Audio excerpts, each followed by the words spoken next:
Boy Green is on the move. He's in Massachusetts, but Boy Green Daily continues no matter where we are, baby. Boy Green Daily starts now. Let's go. I'm going to lose my gosh darn bananas. Boy Green Daily starts now. Zoinks! Boy Green Daily, Boy Green Daily, Boy Green Daily. Let's go!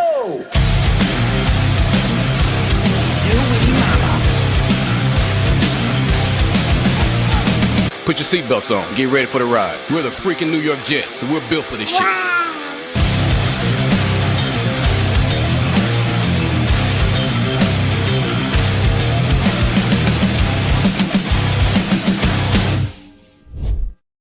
Hey, what's going on, everybody? I'm Paul Eston Jr., a.k.a. Boy Green. I'm the New York Jets digital reporter for Heavy.com. Welcome to Boy Green Daily, a daily New York Jets video show, also available wherever you get your podcast. A lot to say here. First off, good morning, everybody. Welcome to the month of June. Nice to have you. We changed locations last second, so here's what was going to happen, all right? Here's what was going to happen here on the show, all right? What was going to happen is I was about to do Boy Green Daily live from a New England bar, and I said, that could be interesting, right?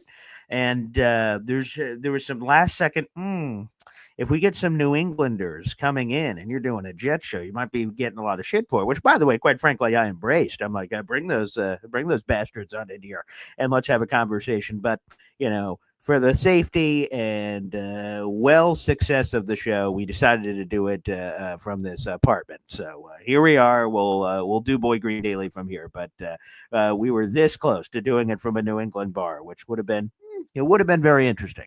There's just no other way to put it. It would have been fascinating to put anything else with it. So pretty cool. That would have been a lot of fun. But like I said, we'll do with what we will here on the show. We'll be joined by NFL insider Matt Lombardo in just a moment here on the show, and I'm looking forward to having him on because there's a lot to get into with Matt Lombardo. And here it is. I'll also give you guys this tease coming up here. We're going to have NFL insider Matt Lombardo join us like right now. And Hop on Pop is also going to be on the show in the second half of the program. So, yeah, it's going to be a jam-packed Sunday. So let's keep it rocking. Folks, let's do this. Alon saying Paul looks like he's ready to duck hunt. I will neither confirm or deny what else is going to be happening here for the rest of today's festivities, but we'll make it happen. Here, every Sunday, he's become a new part of the family, and I'm really excited about it because he's a good friend of mine, and he brings great content. So it's just a natural marriage made in the high heavens. So let's bring him in here on a Sunday as I'm in the state of Massachusetts. It's time for some NFL insider Matt Lombardo action. And by the way, before I bring him on the screen, there's a direct link to his Substack down in the YouTube description down below. So make sure you support it between the hash marks, baby. And let's bring him on the program right now. Good morning, Matt Lombardo. Paul, what's happening? Who signed the hat? I see some signatures on the lid, it appears. It is just fancy imprints, so no signatures. Okay. I'm just trying to flex all the money I make from Boy Green Daily to show the people sort of what's going on here. So, yeah, I'm just trying to flex. No autograph, although I do have several hats in my repertoire that do include several Herbie Hancocks, and it's very nice. It's sort of rounds out the fandom, which makes it pretty special here, man. Very special. We got to get the rotation of caps going between now and week one, and then we can really gear up to get the best hats going for the regular season. That makes a lot of sense. That's what this part of the off season is for, to make sure we get in proper working condition and working order. And by the way, let's quickly throw this up on the screen real quick. Guys, you guys can ignore the scrolling ticker because obviously that competition is over for the month of May. So we'll have more on that in the second half of the show. But what I wanted to highlight here on the screen is this QR code, baby. Go ahead and scan that. That might be even easier than clicking the Substack link in the link down below. You can make sure you hop on board for some between the hash marks action with your resident handsome Matt Lombardo, for God's sakes. So let's get some of that in there. And we'll start off the show here, Max. I'm looking forward to your column coming out tomorrow. I got a sneak peek at it. I have a lot of questions, but we'll start off with Kyle Pitts, who's been in the news this week. The Atlanta Falcons tight end. They took him with a top 4 pick in the draft. There was a lot of expectations. He had like the quietest record-breaking rookie season ever. Like, the numbers were there, but still, as we trotted our way through it, I didn't go, wow, like Brock Bowers last year. Like, I felt myself going, wow, seemingly on a week-to-week basis. I didn't feel that way. And when they said, hey, Kyle Pitts ended up with 1,000, I'm like, wow, okay, that's cool, I guess. But then we've never had those highs again. So there's been a lot of trade rumors around this. Matt, what are you hearing on value? And is this even real? All this Falcons trade talk for Kyle Pitts? Yeah, Paul, it's a great place to start because it's kind of bizarre, right? You have a number 4 overall pick who has off the charts athleticism in Kyle Pitts, but he never really reached anywhere close to that Pro Bowl level that we saw as a rookie, and his production has dipped in terms of touchdowns every single year. And you look at the value. What's really interesting is when you have that much to prove, right? When you're trying to shed the label of being a top 5 bust, but then Kyle Pitts is absent from the Falcons' voluntary OTAs and hasn't taken part in the offseason program. He doesn't have a lot of leverage here. And there was a report from Jordan Schultz, NFL insider, that the Falcons are fielding calls on Kyle Pitts. And what's really fascinating is I spoke to an executive, former NFL general manager, who told me that, he wouldn't necessarily hold his usage in Atlanta against him, but that he never quite lived up to the billing of his draft positioning. And that kind of complicates what the value would be. It kind of complicates what you would expect to fetch in a trade if you're the Falcons. So if it's me, if I were an NFL general manager and I was getting on the phone with Terry Fontenot, it would be difficult for me to part with anything more than maybe a 4th or a 5th round pick, taking a flyer that I could resurrect that number 4 overall pick upside. But I also spoke to an agent who represents several Pro Bowl caliber tight ends, really dialed into that market. And he doesn't think that Pitts has that much value on a long-term extension. He thinks that he's probably in that $4.5 million range. And it's a step above that prove it deal. So if you're Kyle Pitts, if it were Matt Lombardo representing Kyle Pitts, I almost think you need to show up and you need to have that monster year to reclaim some of that leverage. And the Falcons are set up for that, right? I mean, you have Michael Penix, who showed some really nice flashes down the stretch a year ago as an ascending quarterback. You have Drake London there. You have Darnell Mooney there. You have Bijan Robinson, who's probably a top 5 or 6 running back in the league, certainly a top 3 most explosive running back in the league. There are opportunities there for Kyle Pitts, but unless you're putting up the production and the numbers, I just don't know how you justify seeking that top of market contract that he's looking for by skipping out on OTAs. Again, that part makes sense. And plus, if you think about it, Michael Penix is now the quarterback. Kirk Cousins was the quarterback at the beginning of the year when Kyle Pitts was there. And then there was a late change in the middle of the season. It's hard to build chemistry in the middle of the season. Quarterback reps, as Matt Lombardo knows more than anybody, they get split during camp and during that process. So I imagine Kyle Pitts and Michael Penix did not have a great chemistry to even build upon at the end of last season. So that certainly makes a lot of sense. And maybe, Matt, this is just where it splits, because there's a lot of fans like me that are tantalized by Kyle Pitts. They see the speed, the size, the unicorn-like ability, and say, sure, the Falcons Arthur Smith him, which I was unaware was a verb until just now, but they Arthur Smith him, and they screwed it up. Like, whatever our team is, we believe we could sell ourselves, that we can save Kyle Pitts from that awful situation in Atlanta. But maybe to your point, that's a fan versus reality thing. We see the tantalizing potential. The NFL team see the real deal. And perhaps to your point, they're going to have to believe it, see it to believe it. No, Paul, I think you're onto something there, because how many times have we seen NFL general managers and franchises overpay for a former first-round pick? Get a guy out of a situation who might need a change of scenery, especially someone like Pitts, who has a lot to prove. He's on that final year of his rookie deal. Maybe you restructure the contract to put a little more guaranteed money in for the 2025 season and look to extend him after that. But it's not just the fans who see the off-the-charts athleticism and the tantalizing speed and the mismatches that he creates with his size and all those things. General managers think that way all the time. Now, I don't know how strong a market is going to develop for Kyle Pitts, but if the asking price is a mid-round pick, 2 mid-round picks, I could see a handful of teams getting involved. I think the Jets are a really fascinating fit for Kyle Pitts because you draft Mason Taylor, but you don't have that necessarily that veteran pass catcher in there. You could run 12 personnel with Pitts and Taylor. I think the Philadelphia Eagles make a lot of sense because Howie Roseman, this is within that line of thinking. A year ago, they tossed 2 draft picks for Jahan Dotson. Didn't quite pan out, but they were looking for that number 3 receiver. Dallas Goedert in the final year of his deal. You pair him with Pitts, you bring him back to Philadelphia, his hometown. I think that works as well. But yeah, I think that there are probably a handful of teams that are at least going to express some sort of interest in putting Kyle Pitts into their offense. And you mentioned Info Insider Jordan Schultz, so we'll work back to that, and then we'll get to other parts of the conversation here on Kyle Pitts. He says, the Falcons, to even start conversations, we need at least a day 2 pick, a second or third rounder for those less inclined on draft lingo for that. And when I see that, I'm like, okay.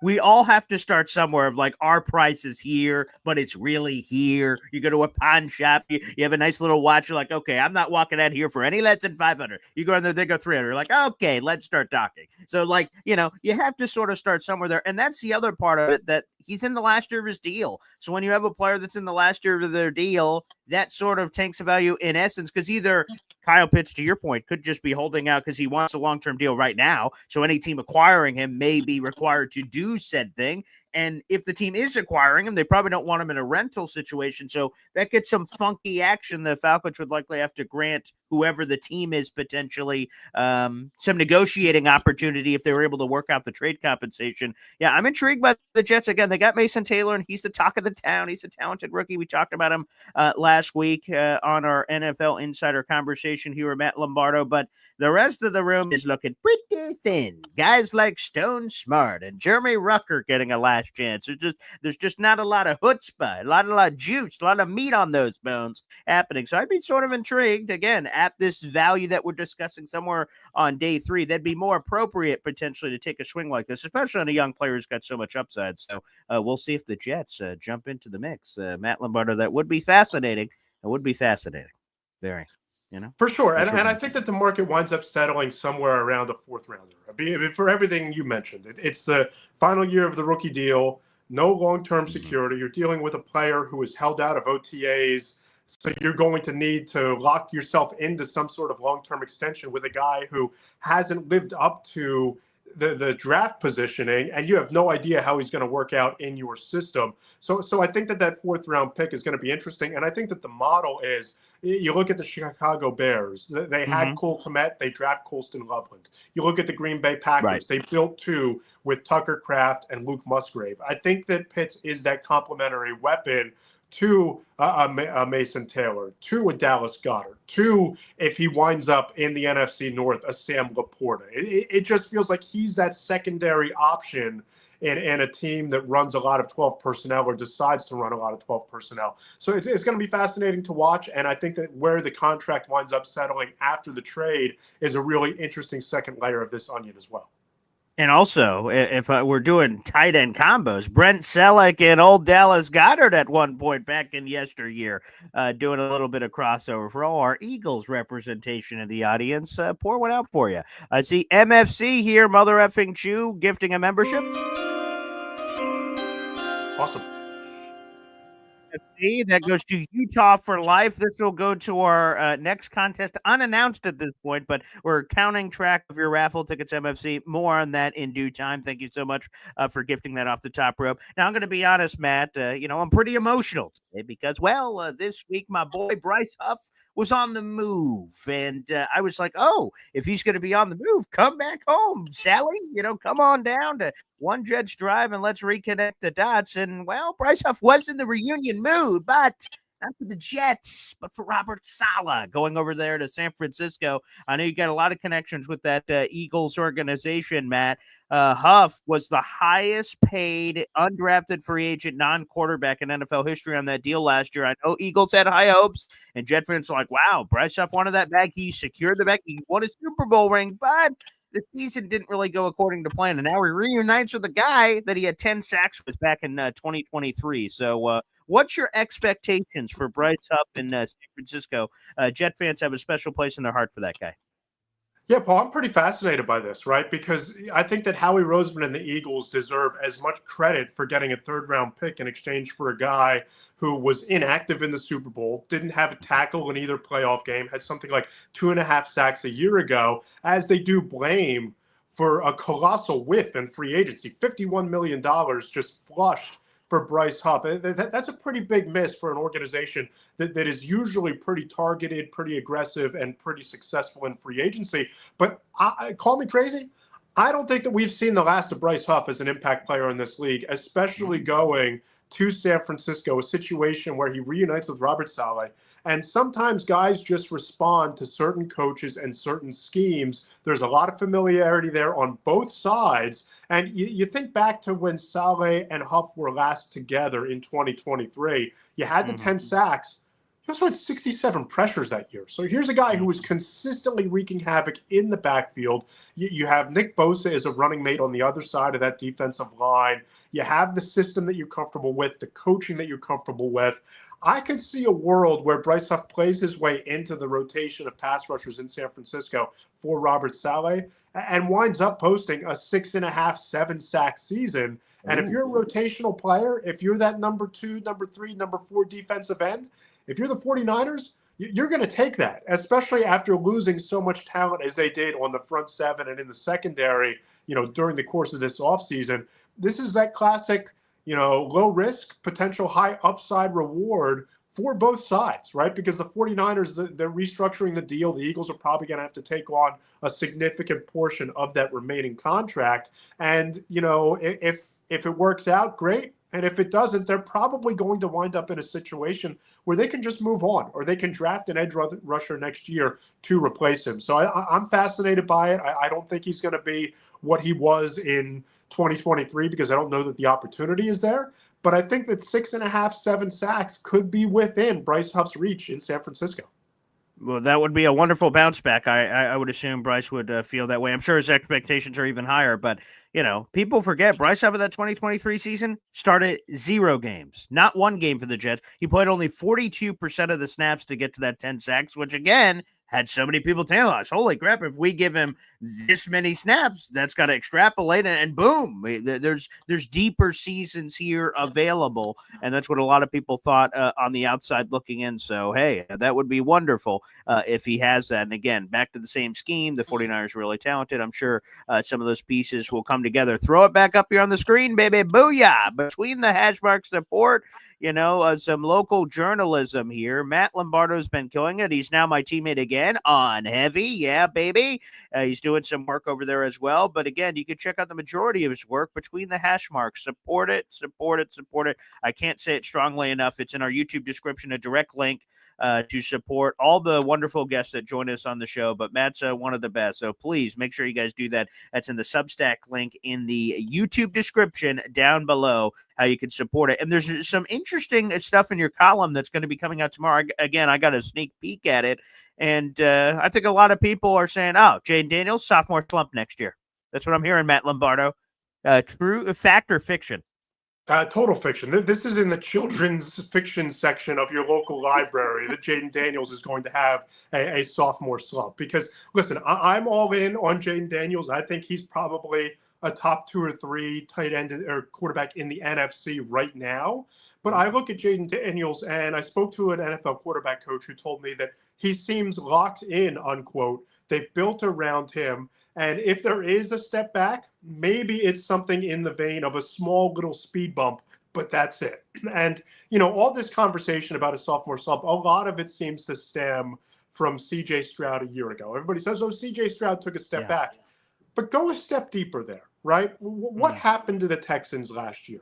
But by week 8 or so, Stephon Diggs, his best wide receiver, on the shelf, season-ending injury. By week 14, Tank Dell hit obviously his 1A, potentially 2 wide receiver, gruesome leg injury, done for the season, on the shelf. So you lose your top 2 wide receivers, you still win a playoff game. And for the first half, you're kind of in the mix with Kansas City and Patrick Mahomes at Arrowhead. So was it really a step back for C.J. Stroud? And, talking to a lot of people around the league, I even reached out to Brian Mitchell, former Washington running back and special team legend. And he told me that, there's just certain guys who they walk into the building as first-round picks. They think they know it all, and they become disliked. And that wasn't Jayden Daniels at all, that he arrived there, acted like he didn't know anything, dove into learning, dove into getting better every single day, taking it one day at a time, and is intentional about his craft every single day. And you think about that with the fact that the Commanders go out, they bring in Laramie Tunsil, so he's going to have more time in the pocket, which is a huge asset for a quarterback who reads defenses as well as he does. They bring in Deebo Samuel to drop opposite of Terry McLaurin. They can also put him in the backfield a little bit like San Francisco did. They got better, right? I think that the Texans tried to get better with C.J. Stroud in that second year. The Commanders went all in. They're building what could be a juggernaut around Jayden Daniels. And I just think, Paul, I have this hunch about Daniels that we're going to be looking at the Commanders and Jayden Daniels for the next 2 or 3 years, the way we've looked at the Detroit Lions in the NFC as one of those top of the conference, top tier rosters, Philadelphia Eagles in that mix. I think that the Commanders are on that kind of trajectory, and so much of it centers on Jayden Daniels. I don't see that sophomore slump developing at all. High praise indeed. Now, I will say this, that I just want to thank this Jets player for ensuring that this happened. Now, recently, I'm sure this didn't even come across your radar, Matt Lombardo, is the Jets cut kicker Greg Zuerlein. A lot of people went, okay, pass the biscuits. He was really bad. But in the 2023 season, the Jets are in a battle with the Washington Commanders in a game no one's paying attention to. But Greg Zuerlein, it's a walk-off, like 50-something yarder. The Jets beat the Commanders. And again, most people go past the biscuits. That ended up delivering Jayden Daniels to the Washington Commanders at the end of the day, and thankfully away from the New England Patriots, which I am more pleased about than I could possibly be. So I saw when Greg Zuerlein was cut by the Jets, Washington Commanders fans poured into the comments saying, thank you for your service, Greg Zuerlein. We will never forget you. And there's been consideration, apparently, among the fans to induct him into the Washington Commanders Hall of Fame. Yeah. Great spot in the Ring of Honor. Put him right up in the ring in the new stadium. Hang the jersey in the new stadium. Built a statue with Jayden Daniels walking behind him. That would be beautiful. We have 300 people in the room. Make sure you guys like the video and hit subscribe if you're watching on YouTube. Again, we have our NFL Insider Extraordinaire, Matt Lombardo. You join us every Sunday here on Boy Green Daily. It's a daily New York Jets video talk show at 7:30 in the morning, also available wherever you find your podcast. Now, obviously, our NFL Insider, Matt Lombardo, the Lions suffered a pretty big loss, both last year and into this year. No, I'm not talking about Aiden Hutchinson's leg exploding. It's Aaron Glenn. He came over to the Jets. How the hell are you going to replace that, Lions? That's a big question. But no, in all seriousness, the Lions and the pass rush, I thought they were going to do something sexy. That's what fans are talking about in the streets. Myles Garrett, perhaps. Max Crosby, like some crazy ass trade, but something happening. But a lot of crickets. My question to you is, Matt, and this is something you're going to explore in your column. It's going to come out tomorrow morning, but the Detroit Lions, this team that's all in and, hey, we're pushing our chips in the middle of the table. It didn't seem like that from a lot of the roster moves I saw. No, not at all. They're almost taking this wait-and-see approach that finishing the year with 21 different players spending time on injured reserve and being healthy is going to be enough, that avoiding being historically injured is going to be enough, that getting Aiden Hutchinson back is going to be enough. I just don't see it. And, they kind of telegraphed this back during the combine in Indianapolis back in early March when Brad Holmes basically said, hey, pass rushers are hard to come by. We like what we have in the mix. We like our room. They kind of telegraphed that they weren't going to make that big move. I argue they probably should have, right? With all of the issues down the stretch a year ago. They brought back Marcus Davenport, but he's an injury risk in his own right. I think they're going to be one of these teams that has to manufacture a pass rush, and that gets more difficult when you lose the continuity of your defensive coordinator, who's now the head coach of the New York Jets. So there's not as much familiarity right from Jump Street with the scheme, with the system. I know they promoted from within with Kelvin Shepard, so there is a little bit of that familiarity in language, but it's not identical. It's not a carbon copy. He's going to want to put his fingerprints on it. I do love that they brought in Casey Rogers, former New York Jets coach, as well. I think he's one of the premier defensive line coaches across the entire league. You look at Leonard Williams' rapid development under his watch with the Jets and what he's become. I think Rodgers had a big hand in that. You look what Casey Rogers was able to do working underneath defensive genius Todd Bowles with that front seven. That's going to be an upgrade. So if you're talking about scheme and manufacturing it, I can see the vision. I just don't know if the personnel is there. And, picking as late as they were in the NFL draft, if you're not going to take James Pierce because of some of the off-the-field concerns, I get it. But they missed out on some of the top edge rushers in this class. You could have moved up. They could have been aggressive to go and get one of the top pass rushers. They could have pulled off that blockbuster trade to put them over the top. It feels like they got complacent there. And for a team that's losing both coordinators, it's going to be really interesting to see how this season plays out for them overall. But certainly when it comes to what the pass rush is, with Hutchinson working his way back to being fully healthy and whatever they wind up doing opposite him on the other side. Hey, if the reward for losing both coordinators winning the Super Bowl, the Eagles did something like that in the not so far away past, so maybe they could try to make that happen. But I agree. Just saying, come on. Is the injury bug going to hit us like that again? Shoulder shrug? Why? Okay, I guess if that's the plan. Sometimes when you talk about that complacency, Matt Lombardo, you be complacent when you're not working, everyone else is. So we'll see, especially in the NFC. You mentioned Washington, Debo, Laramie Tunsil, all these moves they made. They're not satisfied where they were. They were in the NFC Championship game, for Pete's sake. And of course, on that journey, upending the Lions in Detroit for that. Hung 45 on them. Hung 45 points on them in their building. Yeah. So I think that's something that, again, may come back to bite them right in the tush. Mr. Lombardo, is there anything else from your notebook or anything else you want to share with all our viewers and listeners here before we send you on your way here on a beautiful Sunday here to kick off the month of June? Yeah, I do think it's really interesting from a Jets perspective how this Sauce Gardner contract is going to play out. It didn't make the column this week. Going to look into it a little bit more. But just my 30,000-foot view of the cornerback market, I could see a world where he doesn't reset the market in terms of total value, that you look at maybe the Jalen Ramsey contract as a benchmark somewhere in that $75 to $80 million range as the total value. But I could see that Sauce Gardner resetting the market in terms of total guarantees at $50 million. I could see him as the first $50 million fully total guaranteed contract cornerback. We'll see if that winds up playing out. We'll see where these negotiations settle. But the Sauce Gardner extension is going to be one of those really interesting storylines to watch over the coming weeks and months ahead. No doubt about it. All right, Matt, before we get you out of here, give some plugs between the hash marks, baby, and everything you got cooking.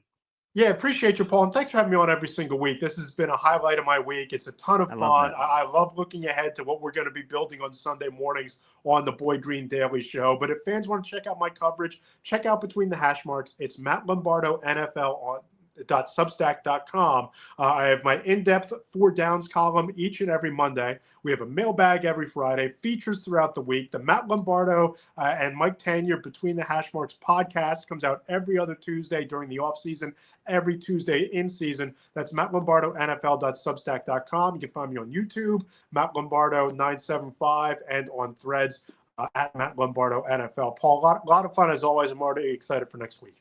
I can't wait. So, yeah, continue to dig. That Sauce Gardner nugget is incredibly juicy. I'm sure we'll dive into even more of that coming up here in the near future. Matt, thanks, brother.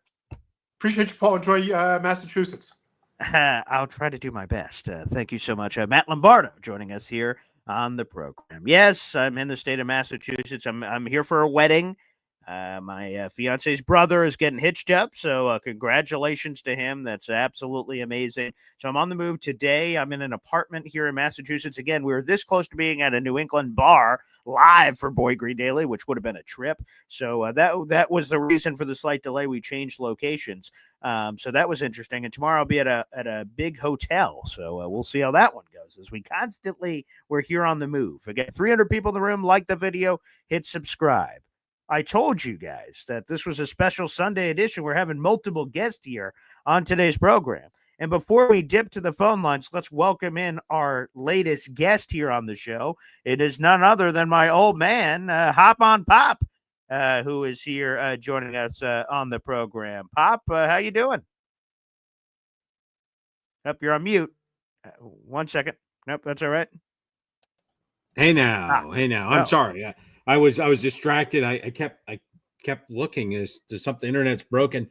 I was looking for the next time the Knicks playoff game was, but I couldn't find it.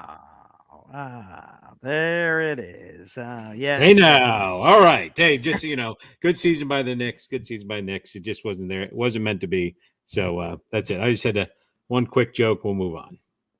I'm sure we will move on. I'm sure no one else is going to bring up anything pertaining to that as we open up the phone lines here in a second. I'm absolutely sure of it. But that's very nice. Nice season. I didn't have it, but hey, there you go. Hey, you made the conference finals for the first time in a quarter century, so we'll see. Whoa. I think there'll be a lot of big roster questions and conversations coming up here in the near future. What's your whoa, Pop? What's going on? No, I was letting it go by, and then you had to throw out the quarter century thing there. Oh, yeah. Oh, I was like, I was moving past it. Past it. Okay. Well, again, we will see. It's funny with Matt Lombardo. We were talking about what's the fine line between complacency, being aggressive to try to push chips in the middle of the table, or doing too much. Like, hey, we've got a thing here. We expect it to grow. So he was just talking about that with the Detroit Lions, obviously. And what do they do? And they had a historic amount of injuries on defense. So, like, you know what? We think our defense is going to be a lot better when it's healthier. We don't need to rewrite the book here. We're going to do that. For the Knicks, I know this is a Jet show, but just a quick nugget on it. For the Knicks, the conversation for the Knicks is going to be looking at themselves in the mirror. Is this group good enough? The Celtics don't have Jason Tatum next year. A lot of people are writing off the Celtics. So be it. And everyone's looking at the East. You got to look at yourself and say, hey, do we think we can do this, or do we need to make changes? Is there a piece on this team that we think we need to move on from? Again, there's going to have to be some honest conversations that'll be coming in, and I expect those to come in the near future. I also want to give a shout out here randomly. We have our Jets Cowboys tailgate coming up in just a couple of months. It's 4 months and a couple days away, if we're being specific on some of this time frame window. A lot of people have already paid. Guys, keep an eye out for your email. I have reached out over the last 48 hours looking to collect money for the Jets Cowboys tailgate. So, guys, make sure you're checking your email. I'll be reaching out. Apparently, there have been some Zelle problems, so apologies to anyone that's been attempting to pay but cannot.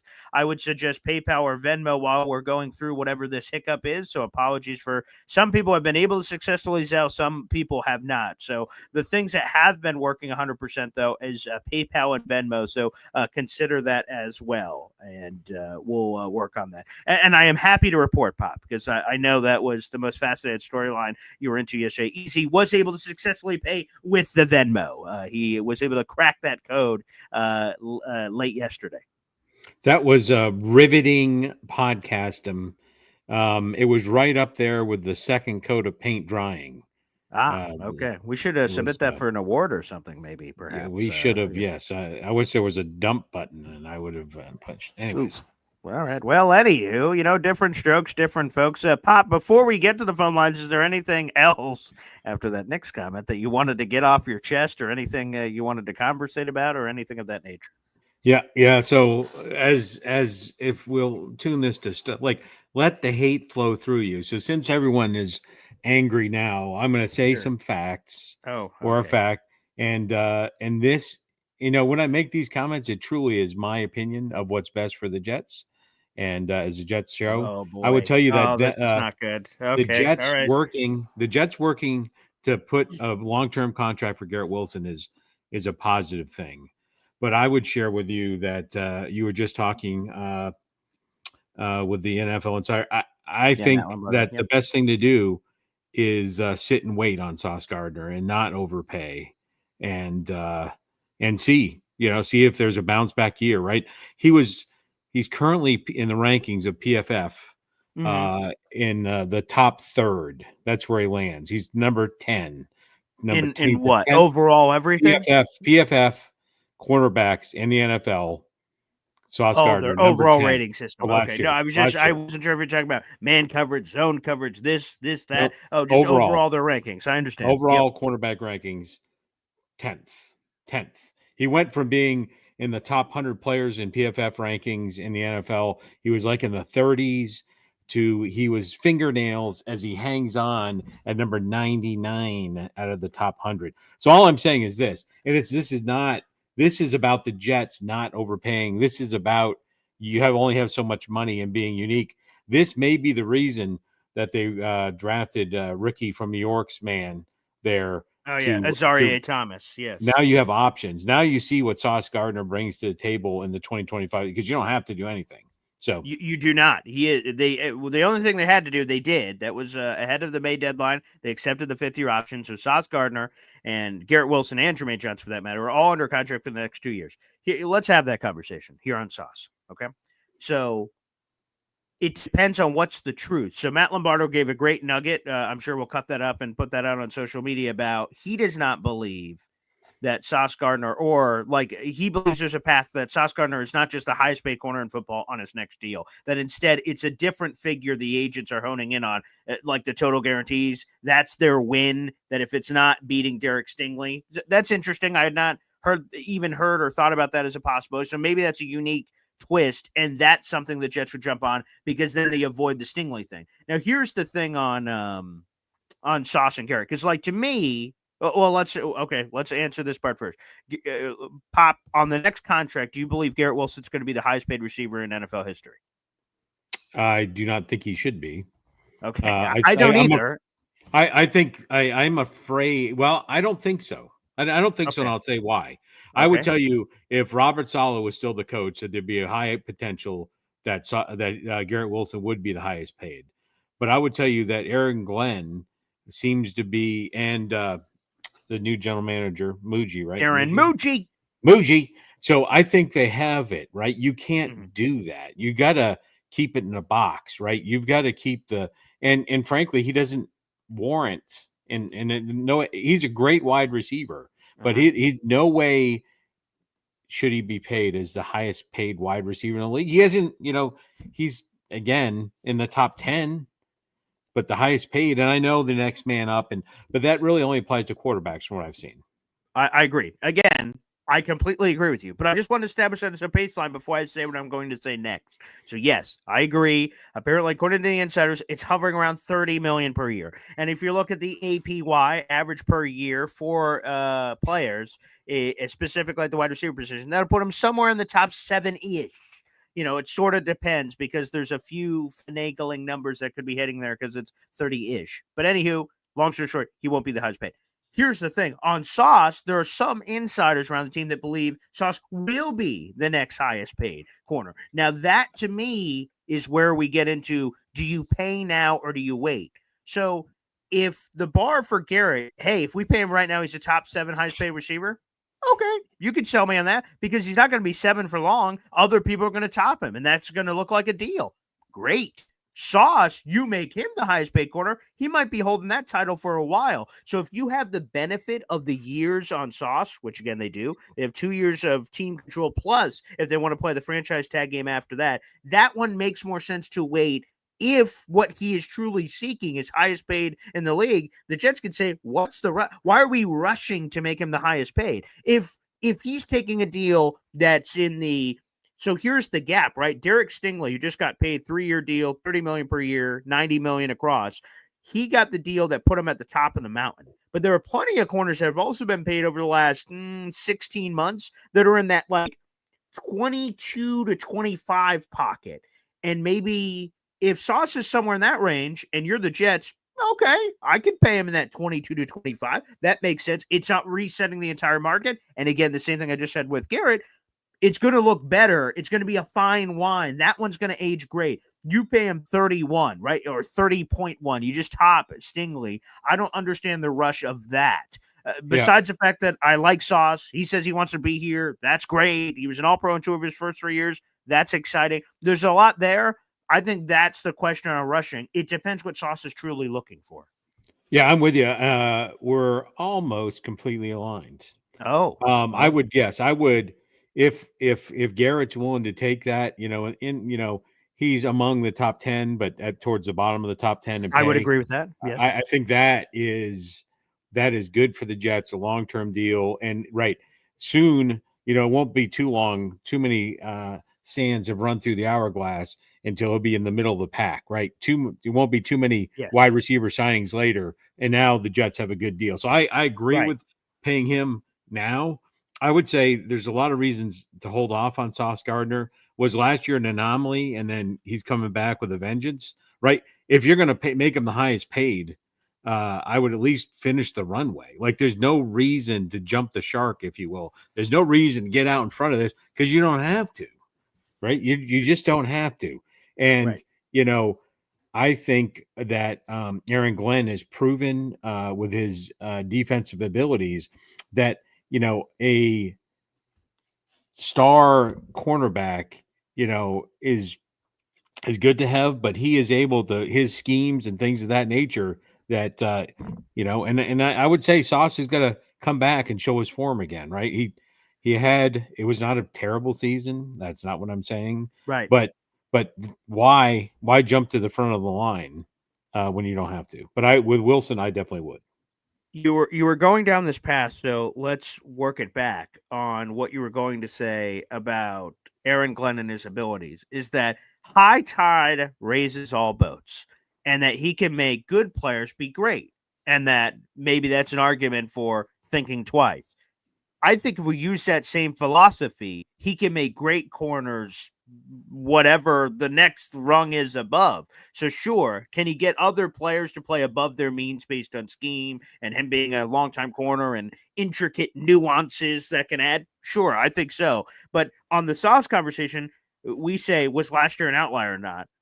Based on the sample size of 3 years so far, I would assume so, because 2 of the years he was great. So 1 year being less than great, I go to if we have the porridge on the table, I go to the one where I had more of a porridge sample size to be able to taste from, to be able to determine what's happening here. But again, it will be fascinating to see, again, sort of where these negotiations go. Apparently, the Jets have made initial offers to both. Now, ESPN NFL insider Jeremy Fowler revealed that it could mean good news, right? Like things are going to move very quickly, or what happened Justin Jefferson, where he got an initial offer from the Vikings and eventually they went back and forth, back and forth, back and forth. And the number was whatever it was, 27 million, 28 million per year. And he said, I'm going to bet on myself. And he bet on himself and he got 35 million per year. So that's the only fear with me for Garrett. If we wait and don't pay him this offseason and he's reconnecting with Justin Fields and he puts in, let's call it, I'm going to make this up, 115 catches for 1,400 yards and 12 touchdowns, which all would be career highs for Garrett Wilson. I think you're paying Garrett Wilson a bleeping bag in 2026 if he has that season. I think now you're in a comfortable position where he's not going to ask to be the highest paid. He's much better than his stats indicate. So jump on it while the getting's good. Because if you trust Garrett and you just think he's only going to continue to get better as a player, why wait to pay a guy like that? Sauce, again, we've gotten into the nuances of how that potentially changes. But again, big dominoes. Aaron Glenn and Darren Mucci have both said in documentaries and interviews and everything in between that they want to build their foundation on drafting talent, developing it, and then maintaining it, sustaining it, keeping them here. Now, they didn't draft a lot of these guys like Jamin Sherwood, but they still signed him because they realized how important of a piece he is to the puzzle. I think we're going to get that same thing about Sauce and Garrett, but hey, we'll see what happens eventually. And obviously, Jermaine's another wild card. We're going to have to see what he does this upcoming season off of a torn Achilles. All right, Pop, you ready to dive into the phone lines? Yeah, there was one big turnaround for Sauce Gardner in last year. He got an interception. So kudos. The Jaguars game. That's right. Yeah. And a lot of people said, he got lollipop the ball and like Mac didn't see him or he faded back or Sauce says he read it and changed what he did. So, but again, I guess the winner gets to write the story. So, you get to tell what happened. I don't know. I'm just watching the game. It was truly amazing that game. He doubled his career interceptions that game. Doubled. There it is. I mean, boom. Wow. I'm doubling it. Here we go. Quality over quantity, perhaps? That could be 3 seasons, 2 interceptions. Anyways.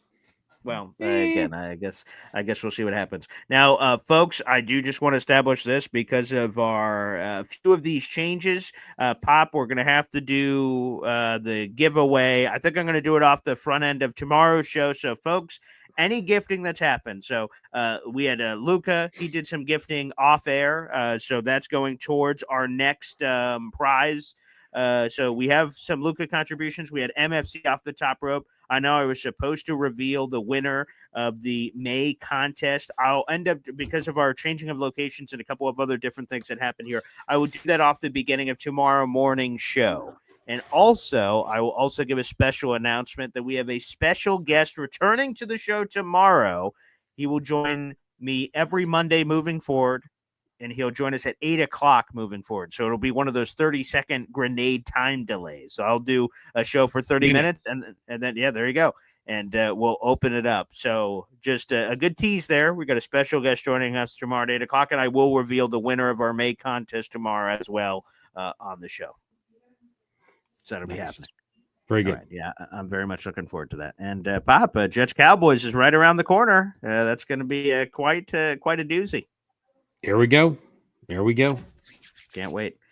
All right, let's do this, people. We'll play a quick HEP timeout. If you'd like to call in, we have 300-plus people in the room. Again, another reminder, if you're watching on YouTube, like the video, hit subscribe. If you're not watching on YouTube, you're watching on Facebook or Twitter, or listening to the audio-only version after the fact, make sure you jump over to YouTube, support the channel. Take a second to do so. It means the world. We're trying to make a chase to 10,000 subscribers. We're 2,000 and change away. So every day, again, we're chipping away at that. We're opening up the phone lines. You'd like to call in, now's the time to do so. We have more Boy Green Daily after this. Boy Green Daily, Boy Green Daily, Boy Green Daily. Talking Jets football, man.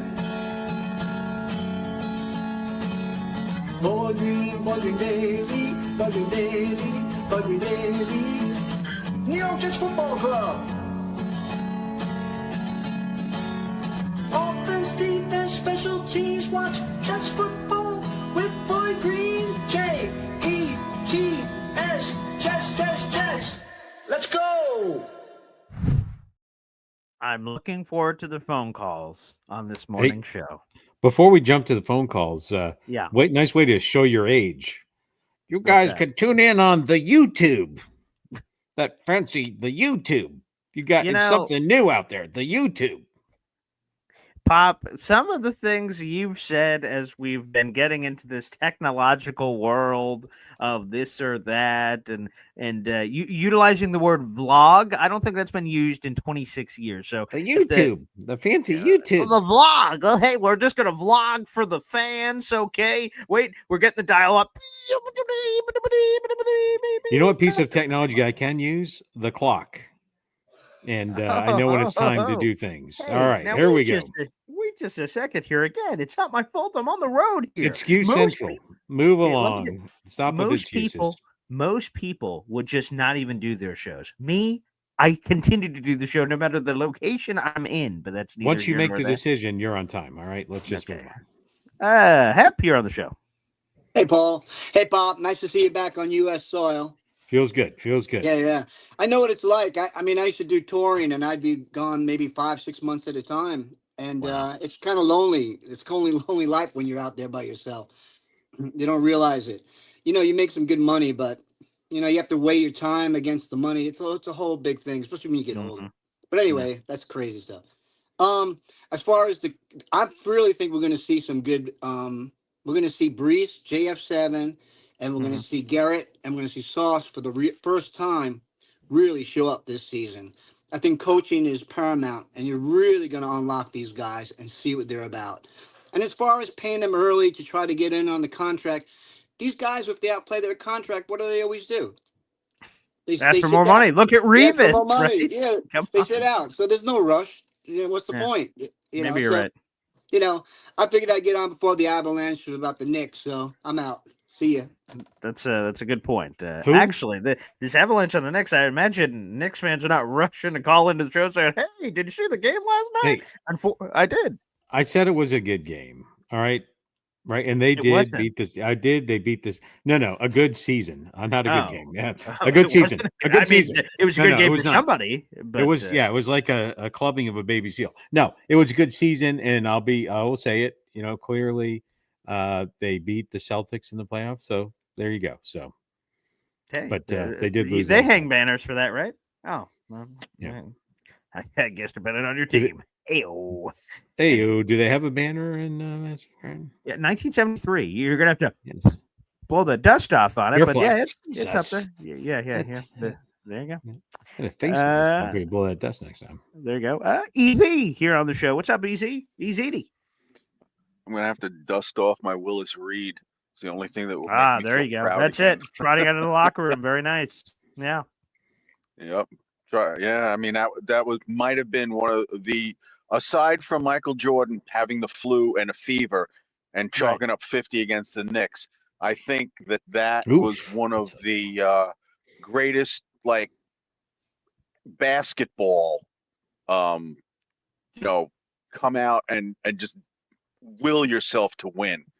The thing that I think was one of the most amazing sports things of all time is you have to go back to this little girl on the U.S. Gymnastics team, this little girl, Kerry Shrug. She practically tore her ankle to shreds. She came out and did the vault and stuck it, landed with one leg. Wow. Do you remember that? I do That not, might have been one of the most Yeah, then her coach amazing carried her off. sports things. Pop, you remember that? That Her little coach girl, carried she her came off out- afterwards. She couldn't walk off the mat afterwards. She ran down and did the vault, landed on one leg, and was basically just willed herself to do it because that ankle was so bad she was practically crippled after that.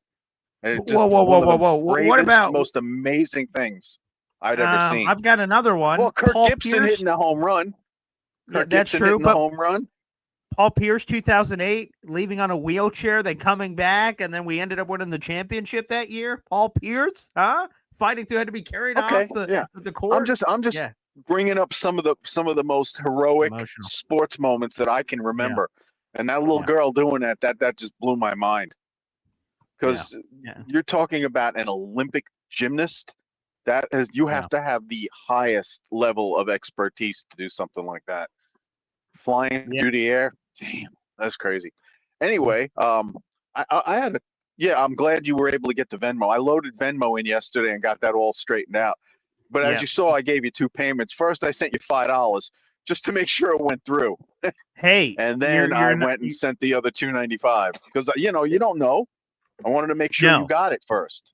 And by the way, several other people did that too. DNY for Life was another one there. So 100%, you're all set. So again, to anyone who was having the Zelle problems, I highly recommend jumping on the PayPal or Venmo train. That seems to be working a lot better. So if anyone's listening to the show, they tried Zelle and it did not work. Again, PayPal, Venmo. Make sure you guys send that through. We'll keep collecting through. So easy, you're all set, baby. Can't wait to meet you in person. Me and my pop. It'll be great. One thing though, I would love for the Jets in that Dallas game to either wear their white uniforms or wear their Namath white uniforms with the white helmet, the traditional. Oh, that'd be throwbacks. cool. I don't think they've announced any of the dates of what's the word I'm looking for their. I don't know when they normally announce that sort of thing. They haven't scheduled the black uniforms and the throwbacks and all that. Correct. Yet. Right. Yeah. But so that I would don't be know. good to keep Dallas out of their whites. That would be good to keep Dallas out of their white jerseys. Sure. Dallas prefers to wear white. They look great in it. I understand. But I think that mystique has sort of melted away because in the past few years they've been wearing they even wore the darks at home one time, couple times that I can remember in the past couple of years. So I think they're just trying to get that little mystique out of it. But those Dallas Cowboy uniforms, I got to say, one of the prettiest uniforms in the whole league. I like the Dallas uniform, gets to do that. Yeah. Because most teams wear their color, like the Jets are green. Most teams wear green. Home team has home. choice. But the Cowboys, well, that's the thing. Home right? team has but choice. that's true. But they do. But most of the time, they just wear the color at home. And Cowboys are like, fuck that. We're the Cowboys. We can do whatever the fuck we want. So yeah, white at home. That's the Cowboys. That's the whole reason why they do that. They're like, yeah, fuck you. This and then. But But I love the Jets white uniforms. I think the Jets in white look great. Yeah, because I like the way the green looks on the white. I like it. My favorite was the old Namath uniforms when they went all white. I like that. And Richie Southern Richie, he'll be the first one to tell you. Anytime the Jets wear their green pants, I freak out because they always lose when they wear those fucking green pants. Yeah, Just so about. Hopefully, if you check out their winning record with those green pants, it's abysmal. Oh. Yeah. But well, anyway, hopefully that I'd like to changes. see them wear whites. And and I want to make one more comment so we can let more people on. All right. I think Aaron Glenn is going to raise the level of play of everybody on this defense, and I would not be surprised if you saw Michael Clemens have a career year. Wow. Okay. That's going to be a popular take in the chat, I imagine. I really think that he was just the type of a guy that needs discipline. I think he was like a lost puppy with Saleh and Ulbrich because they just weren't holding feet to the fire.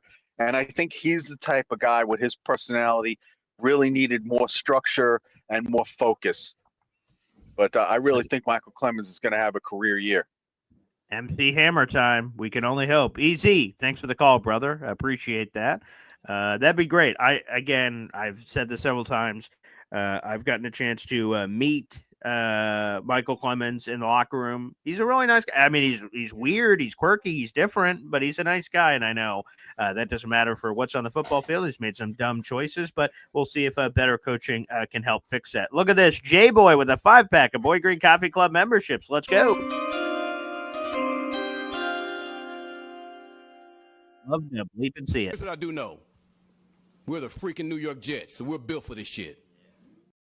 J-Boy, these 5 are for our next month's contest, which is technically June. We'll reveal all that information it comes, so I'm keeping track of that. Don't worry. Here are the 5 new members to Boy Green Coffee Club. Lawrence Yance, boring sober guy. Robert Morris, 1966. Alfredo Salas, and Michael Chipowitz. You guys are all now members to the Boy Green Coffee Club. There we go. That's right. Appreciate you, J-Boy. Also, I want to, dispel this absolute nonsense that people are saying. BG, do you know the truth about his ankle? Paul actually shitted his pants and played it off saying his ankle hurt. That's complete fabrication on Paul Pierce. 2008. I don't know who said that. It's complete nonsense. Okay, people don't believe what you read on the internet. All right. You heard about that, Pop? I did. Abraham Lincoln said recently that you can't believe everything you read on the internet. Yeah. See?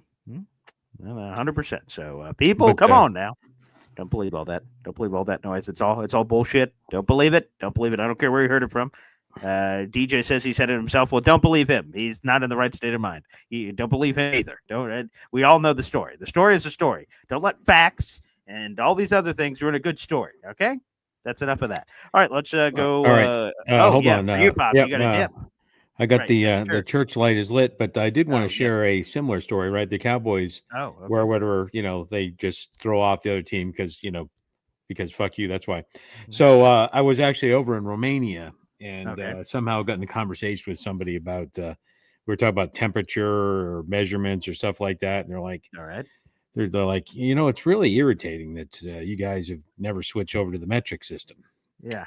And I said, I said, you know why? I said, I can actually explain it to you, why we never switch over to. And what did he get all fast? Like, oh, you can. And he's like, yeah, he got all fast. And he's like, oh, really? I said, yeah, fuck you. That's why. Because we do what we want. So suck it. So that's the very Conor McGregor. I'd like to take this moment to apologize that we have not, jumped over to the metric system for absolutely fucking nothing. We can do whatever the fuck we want. We're Americans. It was amusing because the guy's like leans in. Oh, you can tell me? Yeah. Oh, yeah. I can tell you. I can tell you. You love doing that. You love doing that. Hey, actually, as a matter of fact, I just uncovered that. Oh, really? Oh, okay. Huddle up, folks. Come on in. Bring the fam. Here it is. Nice. Pop, yes, I forgot. How could I? Our Lord and Savior, Jesus Christ. I'm glad that you were able to get us in unique fashion. I know with your international travel and coming here back to U.S. soil. Blessed be He. So thank you for hopping on the show. Crazy show with NFL insider Matt Lombardo and Hop on Pop today. But I'm glad that we were able to all make it happen. Yep, and I'll be back at the regular Hop on Pop time. Okay, Saturday. Saturday. Wonderful. Saturday. Okay, beautiful. Well, Pop, Saturday. I'll continue. There you go. I'll continue on the show answering a few calls, questions, and things of that nature, but appreciate it, Pop. And hey now. Now. You guys make sure you get the Venmo in. Get the Venmo in. The Venmo, right. Pigeon carrier, smoke signal. Quite frankly, I'm quite open to a lot of different Western forms. Union, whatever you're going to do. Western Union, sure. That's That's one I have not offered as an Carrier option. But I pigeon. guess technically that's possible. Yeah. I don't know the last time I did a Western Union, but sure, yeah. If that's what you prefer, go to your local grocery store into the office section. Say, hey, I'm trying to go to a Boy Green tailgate. Telegate. Okay, yeah, sure. Can I get myself a money order, please? Yeah. Can I You send know, a money order? Cashier's check. Can I just send a check? Sure. Yeah. We'll work on that. All right. Hey now. Pop, thank you for the conversation as always. Appreciate it. There he is. Hop on Pop joining us on the show. Always a trip. Speaking of trips, well, we'll have to get this guy in. But first, NY Jet FL. Ted is back. What's going on? Been a while, Paul. My life has been crazy, like everybody else. 3 jobs at once. So, Edward Ziff really made me laugh loud. I mean, that take on Michael Clemens. I mean, you can only come up from the gutter, like I mean, he's down like it's as a special teamer, but it's a good take. I mean, it'll probably work. See, those are the perfect kind of takes if you're easy. Because think about it. Let's give easy credit here. If Michael Clemens just gets cut, no one remembers Easy's take because everyone says everything Easy says is crazy. However, in the very low expectations that are there for Michael Clemens, and if AG, a new coaching style, unlocks a different level of seriousness for Michael Clemens he has career, Easy looked like a genius. So, quite frankly, he's set himself up very well. Yeah, I thought the 6th round accumulation picks was pretty wild take, but this one's up there. But hey, Paul, on the topic of conversation, I was a hard no on this, but the more that I really think about it, if you want to try to maximize Garrett, see what you have in Justin Fields, and you're not convinced about Jeremy Ruckert, maybe you do swing for a mid-round pick. And if Kyle Pitts is, maybe generational, he was playing with awful quarterback play in Atlanta. So I don't even know. Desmond Ridder, like, good Lord. I mean, awful. That's the one. Desmond Ridder, and what's his name? The Marcus Mariota, I guess, was there too. Yeah, too. But the offensive coordinator from the Steelers now, who was the head coach, Arthur Smith. Oh God. I mean, let's be honest. I don't think he's long for the NFL much more. I don't see it. I really. Maybe he's a good coordinator, but I don't know. I couldn't believe he got head coaching interviews this off-season cycle. That surprised me greatly. Wow. And Salah too. Evidently. Well, that's right. Cowboys, Jaguars, and apparently he was close on some of those jobs. And I'm like, really? Wow. Okay, man. Yeah, you want to open a hotel at a country club. I mean, that's the guy you want to hire, not an NFL team. I mean, no problem at the pool bar. Negotiating contracts with DJs and things, and having open bars. That's the kind of guy you want. So yeah. Like I said, Paul, I mean, if Ruckert is not what is not going to pan out, and you want to see what you have in sorry, I haven't eaten quarterback. No, it's okay. I would just say maybe, I know he's a UFA Pitts next year, but hey, the tight end we drafted, to me, is kind of like a hybrid. He is a tight end, but he's kind of a / wide receiver, and so is Pitts. So I'm a little intrigued. I was like, no, at the beginning of the show. I was like, no. But now I'm like, well, interesting. And he's a young player. Still a young player. And yeah, what's his age? Let me pull that up on him. 26? Yeah. I think he might even be younger than that. Let me see. He's 24. He's 24. Oh God.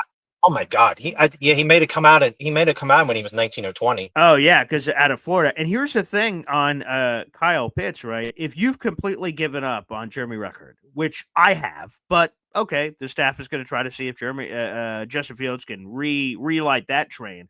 So all our hype and hopium is on Mason Taylor, who a lot of people are high on. But you're one injury away from Jeremy Ruckert, Zach Kuntz, and Stone Smart.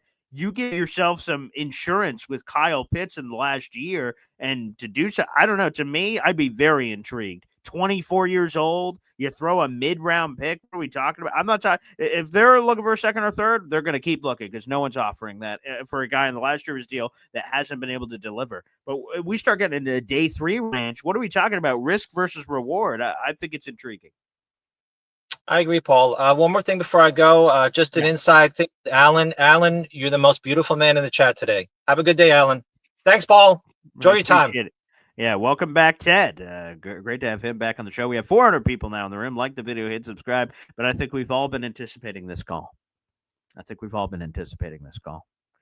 And that call is none other than Indy Jets joining us here on the show. Indy Jets, cheers, my friend. Good morning, BG. Hey, before I do it, say anything, check the Discord there. I sent you a message. Discord, okay. All right. Let me see. Let me you know, okay. It's something I had held off for, a couple of days now.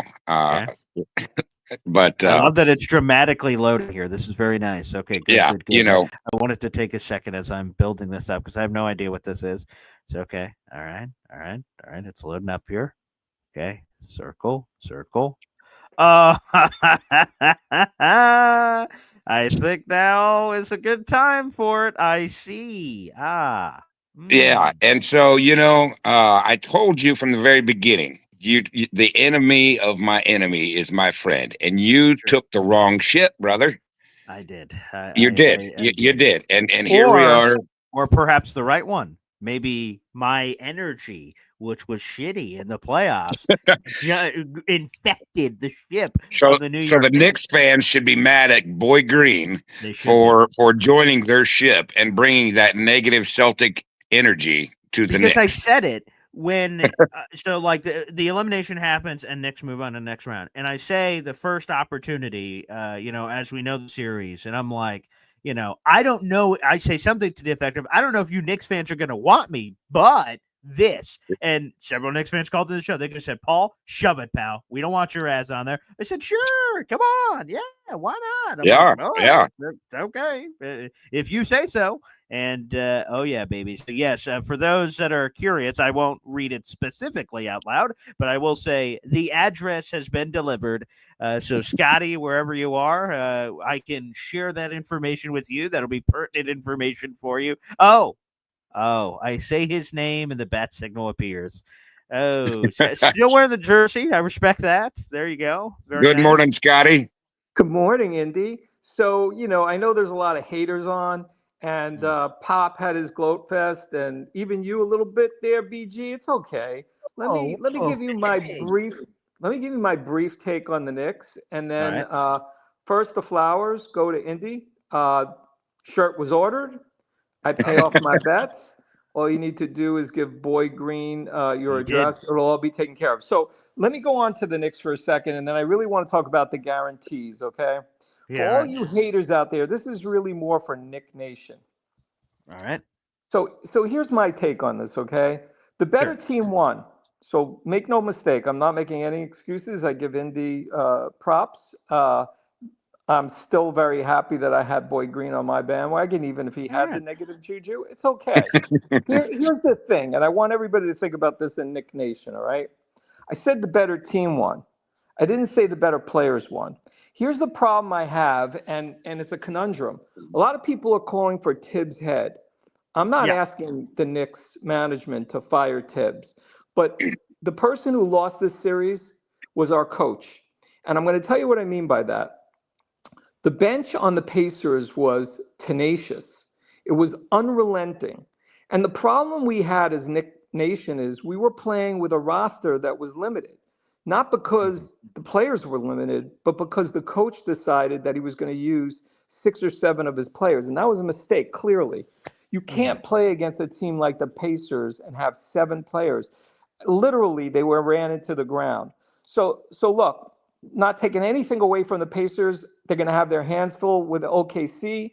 I will wear your Halliburton shirt the first game as soon as it comes in. I hope I don't give you negative juju. I truly am rooting for the Pacers. I hope they do win the championship. I think it's going to be hard, but you will have every ounce of my positivity.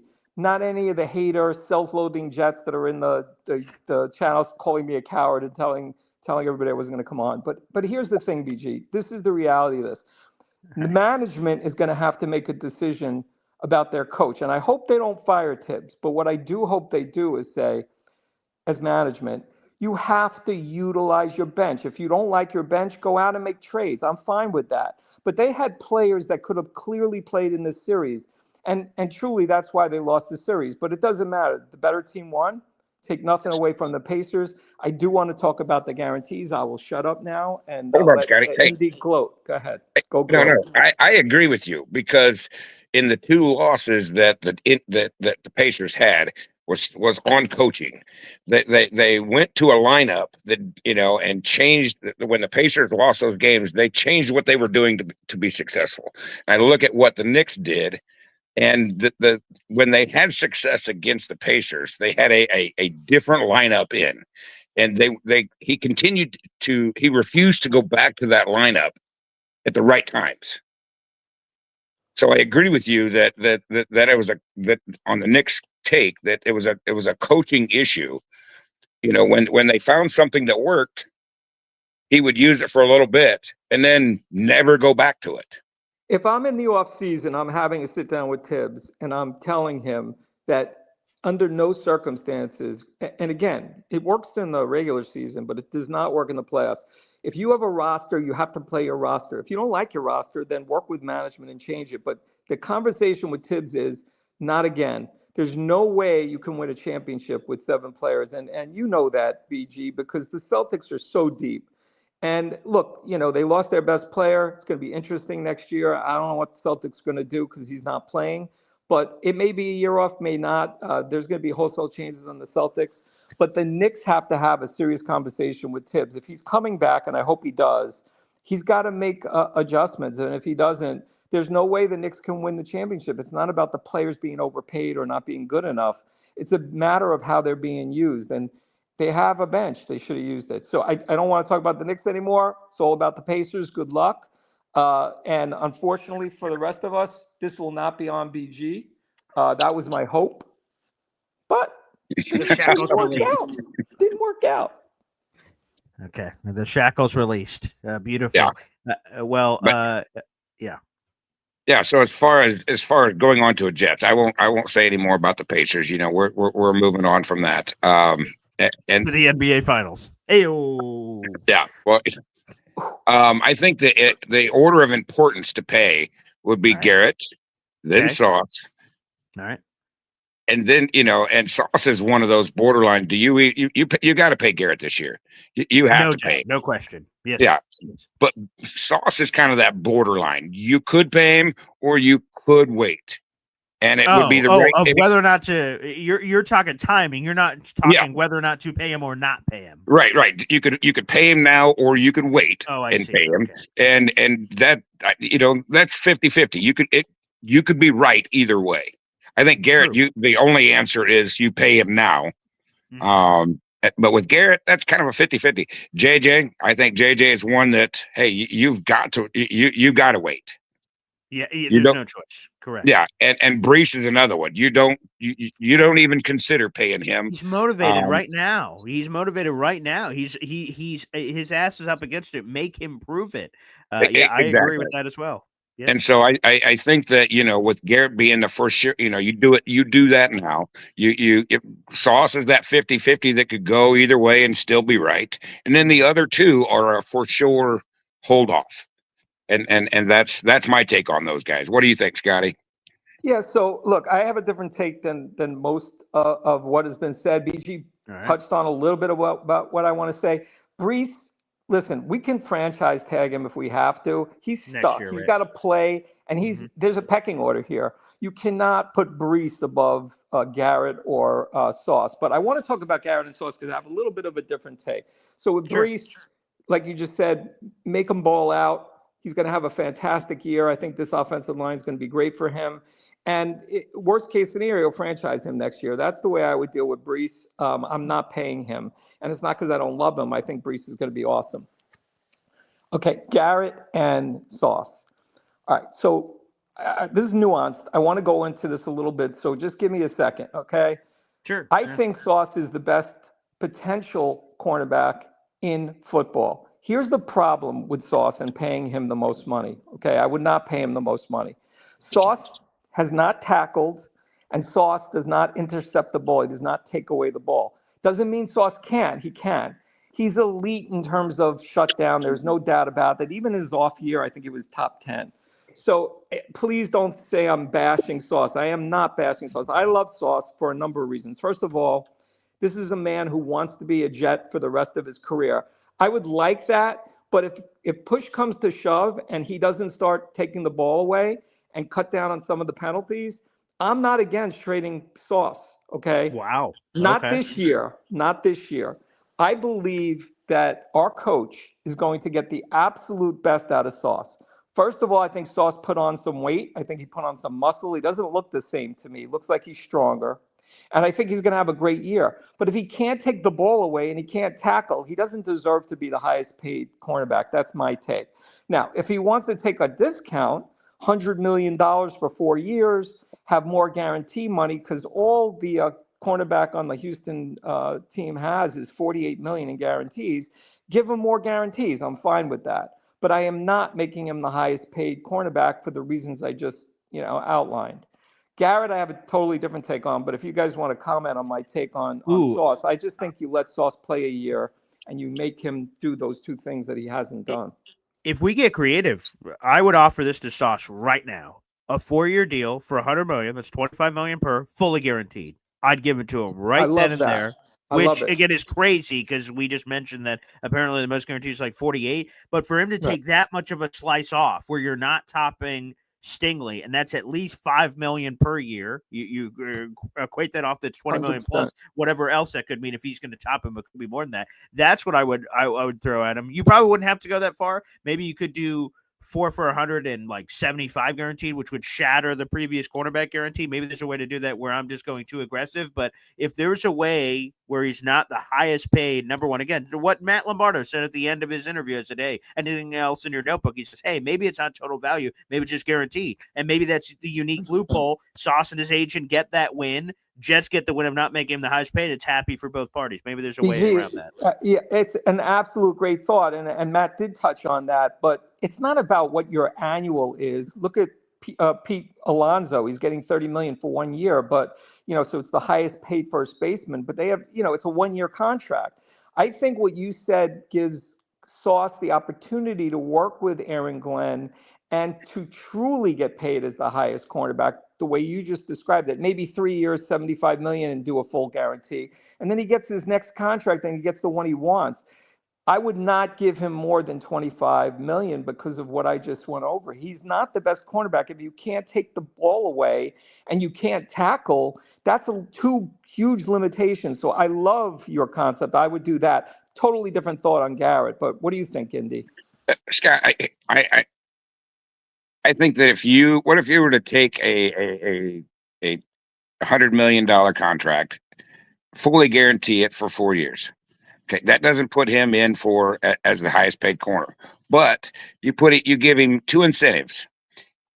First incentive, and make it a $2-3 million incentive, whatever, and say if you finish in the top 5, top 10 in tackling for cornerbacks, you get this bonus. If you finish in the top 5 or top 10 in interceptions, you get this bonus. Now what you've done is said, okay, we're not going to give you the highest paid corner, but if you've raised your ceiling of tackling, you've raised your ceiling of taking the ball away, you've proved that you're the number one corner. These now incentives that you could gain maybe $6 million a year. I love that. I would just take a hybrid of what you two said. I think we should be the brain trust for the Jets and come up with the solution. That but probably here's pays what I well. would do. I like here's that. what I would do. And I think this, and then let's talk about Garrett for a second.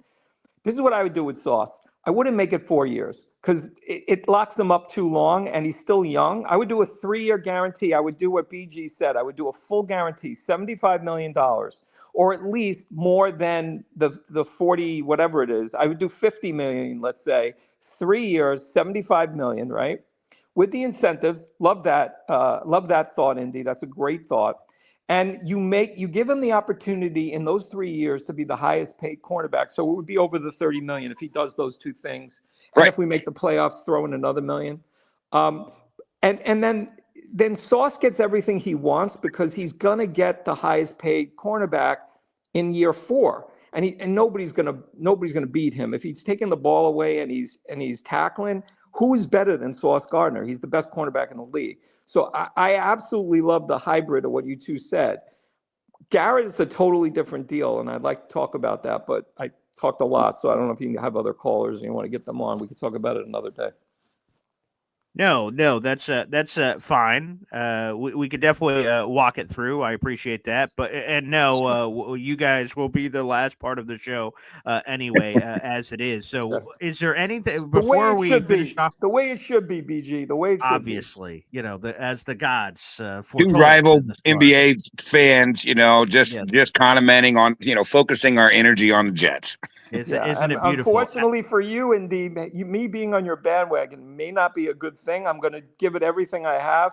None of that negative leprechaun stuff that was talked about before. I will give you all of my Knicks. Here's what I know about that, Scotty. As Pacer fans or as Jets fans or anybody, we accept all good energy.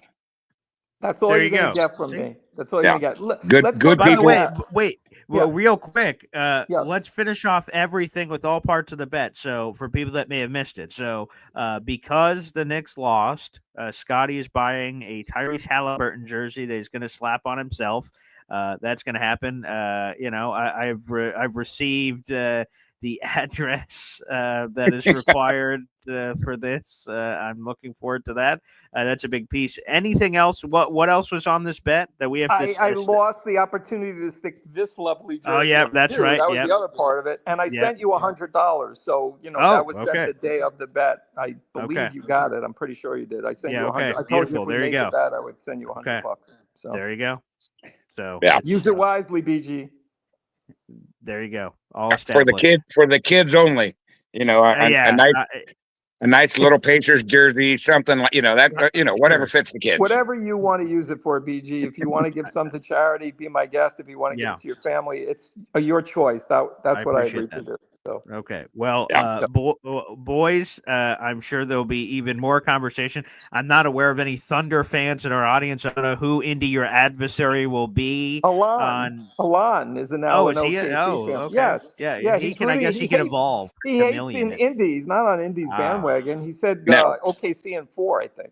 Oh Jesus! Okay. Oh yeah, He was not on the Pacers bandwagon, so he was just on the anti-Knicks bandwagon. It didn't matter who the Knicks were playing. That's who Alon was going to root for. So it just happened to be the Pacers. Do we have 2 seconds for Garrett, or we don't have any time left? Yeah, sure. We could finish off on Garrett real quick. Go ahead. So look, on Garrett, we don't know what Garrett can be. We know he's a top 10 wide receiver, but he hasn't had an opportunity for various reasons. Even with A-Rod, he wasn't the primary target. We know that. But he's an elite wide receiver. We haven't gotten the touchdowns we want, and we haven't gotten the yards we want because he hasn't had what we need, which is, I believe, Justin Fields. So to me, I would not pay Garrett top money. I mean, he hasn't earned it. He certainly has earned 25 to 30 million, but he shouldn't be the top paid wide receiver in the league. There's just no way you could say that. He hasn't even made a Pro Bowl. So for me, what I would do is I would offer him a guaranteed deal. It would be top 10 money, but it would be a short-term deal because if I'm Garrett, if Justin Fields is what we hope he is, he's going to have those 1,400 yards that you were talking about, BG. So I would, if I'm going to pay one or the other and I can get the contracted discount, I would love both of them. I think is more likely Sauce is going to sign the deal we've just discussed. And I don't think Garrett's going to want top 10 quarterback wide receiver money. I think he wants top money, and I wouldn't pay him it. I just don't think he's earned it yet. I'm on St. Brown money. Yeah, that's a 4/120.